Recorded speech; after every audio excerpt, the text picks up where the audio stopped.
branch office back home, I've received several disturbing communiques over the last few days.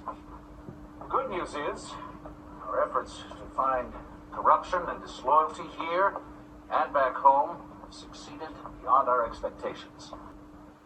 Earth has been sold out by our own people. Senators, high-ranking military officers, news media correspondents, even some of the Joint Chiefs of Staff.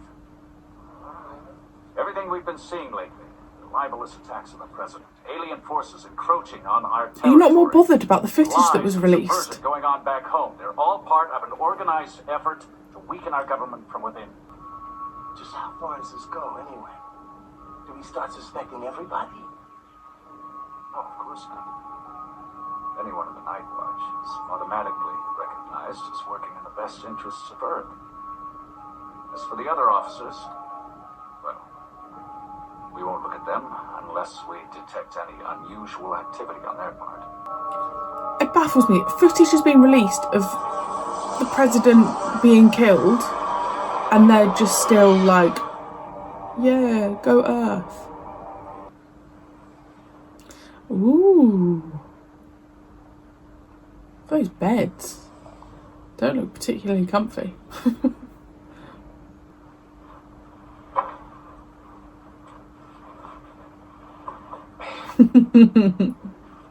Oh.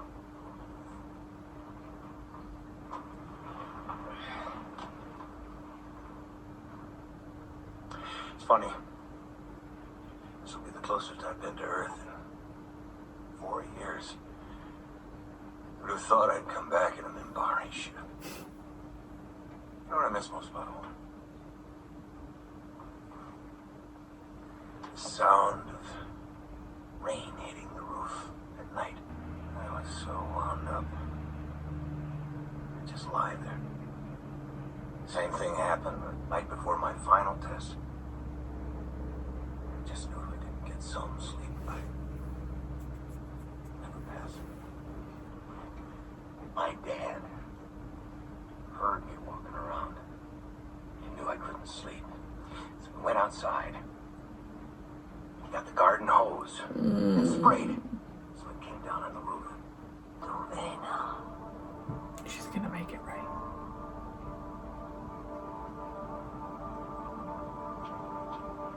Oh, that is such a great sound.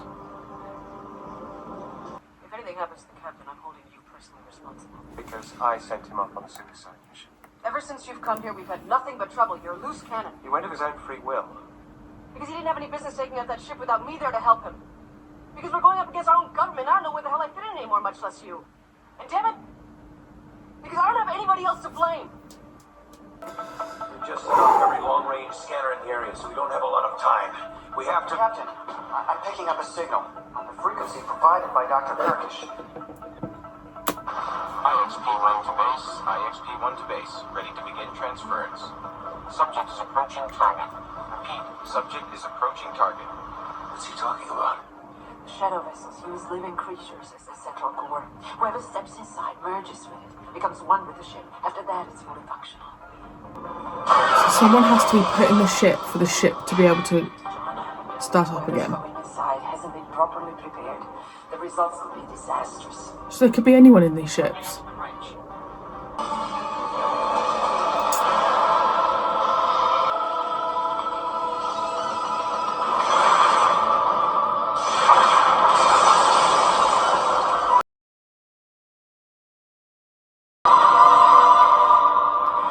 Yeah, and there's a target in there.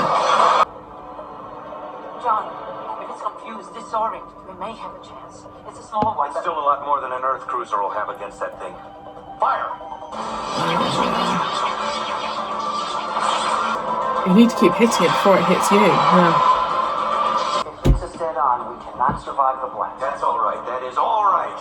I did what I needed to do. I got them mad enough to follow us. Redirect power to engines. Come about it. What's she thinking? We're going inside. We can't outfight it. Let's hope we can outthink it. External pressure's increasing. Approaching 2 standard gravities. A new weapon? No. No, when they fired, the energy must have ignited the local hydrogen. Gravity's increasing. Temperature at 10,000 standard units. 12,000! Continue descent. God, you've got to have balls to be the captain. Control. Now, get us out of here. Full power, give me everything you got. If I were holding anything back, I would tell you. Oh. Good. And get us out of here so we don't have to... Aye. I thought you said we killed that thing. We did. This is the Earth Alliance destroyer Agamemnon to unidentified vessel. Oh, hell. We have recorded an attack in this sector. You will surrender your vessel and prepare to be boarded. Negative, I won't fire on her. Are they equipped for atmospheric maneuvering? No. They can track us down like a bloodhound. They can wait us out, they can knock us down, or board us if we try to escape. They're getting closer. John, I know this is not what you wanted, but if we remain here, we will be destroyed. Our only choices are to fight or to surrender. No, we can't surrender. Speak to them. Marie, activate jump engines. Inside the atmosphere? Yes. What? Explosive at best. You're, you're stuck either way. As close as we can to the edge of the atmosphere. That should minimize the eruption, I hope.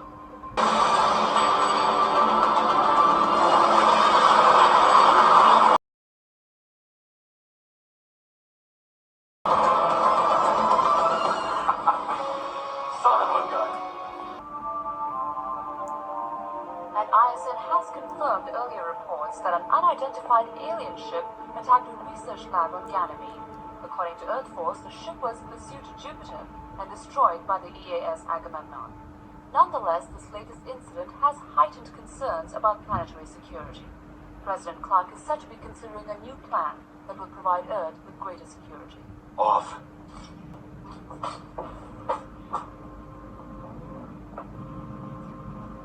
I thought there was a meeting. There is, but it doesn't start for another half an hour. We'll have a chance to talk to you alone. Now what?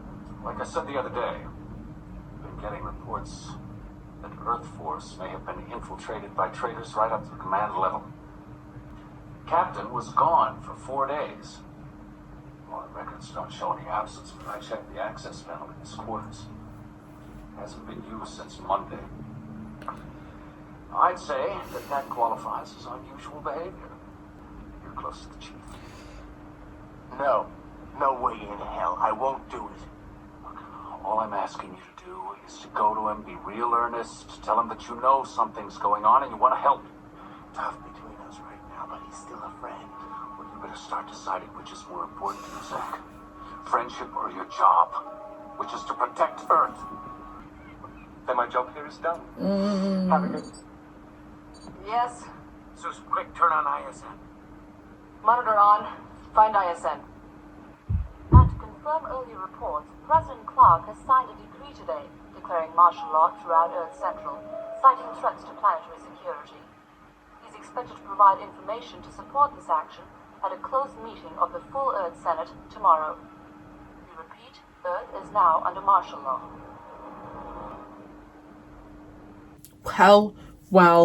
Well, that episode went so quickly. So quickly. That did not feel like 43 minutes or whatever it was. Where do I even start? That whole section with the lady, I can't remember her name. And that shot where we went around everyone with that music is one of my favourite shots in Babylon 5. I absolutely adored it. I love it when Babylon 5 does a real... When they do a shot that you think, oh, what's about to happen? Because they just match the shots with it so well. I absolutely adored that scene. Her telling the story, I adored. Oh God, the storytelling in Babylon 5, the writer is just unbelievable. I was not expecting us to go down the route that one of the shadow ships had been buried on Mars. They estimated for 1,000 years. I just wasn't expecting us to go down that route. I probably shouldn't have been surprised at the fact that Earth know more than they're letting on, but it's not that I believe Earth, but obviously they were like, does anyone know of these, you know, they've always been asking people if they've seen these shadows ships, and they've known about them all along. How that shadow ship got to be buried in Mars would be something I would be interested in. The other massive thing I took from that was that someone has to pilot the ship. I just thought that they were...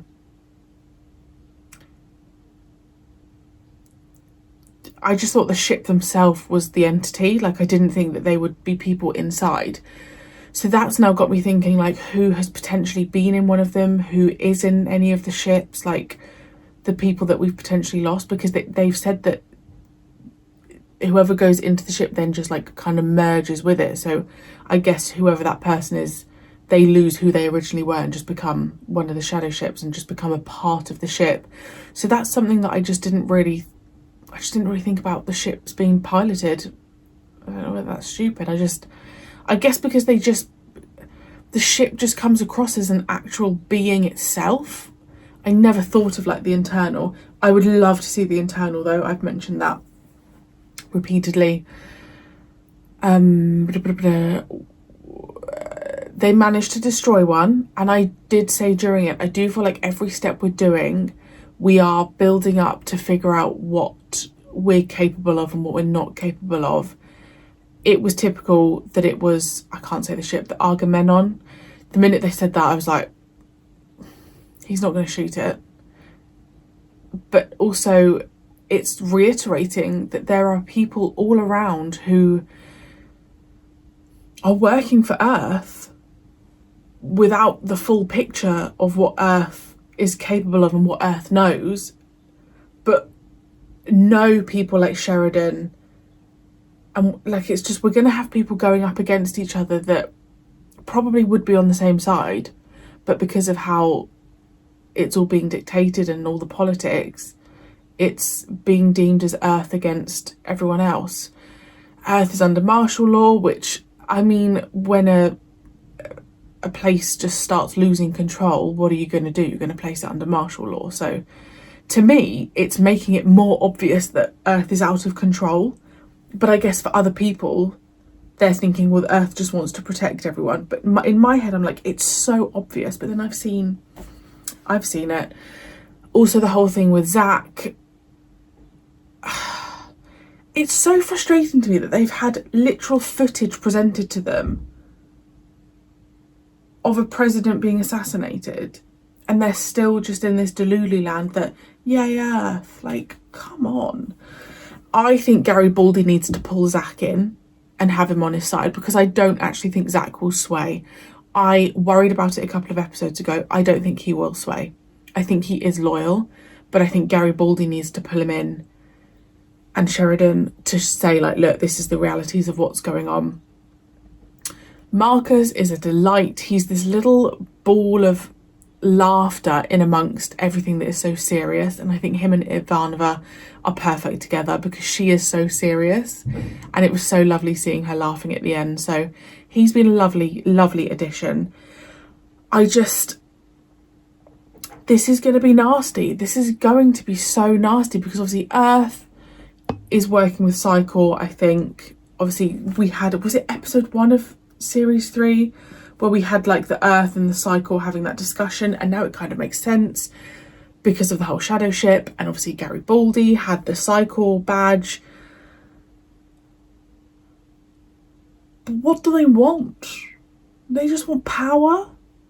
Like, imagine if people started getting hold of shadow ships, but then you could send someone into the shadow ship and then they're losing themselves because they just become as one with the shadow ship. So many questions. But I tell you what, I was not expecting to see one of the ships buried on Mars. And I'm so happy that she was finally able to tell people, and that the Minbari said that they would kind of get her to where she needed to be with safety. So that's good. I wonder if we'll see from her again potentially not. I would assume that she will be killed at some point. But I loved it. I absolutely loved that episode. Let me know your thoughts. If I've missed anything, I'm sure I have, but it's a lot. Oh, and Delenn making it rain for Sheridan. Oh, they've just got a beautiful, beautiful bond. That it feels romantic, but I don't think I need to see them kissing. Does that make sense? I can see their connection. I know that they are meant to be. I don't think I need to see them snogging in the corner. So hopefully it doesn't go down that route. And if it is done, I hope it's done with a bit of class. And I hope Delenn doesn't bloomin' sacrifice herself, because it's kind of building up to either Lenia, Delenn, or Sheridan sacrificing themselves. Or Marcus sacrificing himself for Ivanova. Oh, God. Is my heart going to... Can you just tell me, is my heart going to be broken? Can you tell me that? Tell me a little bit. Thank you for joining me. I will see you very soon for the next episode.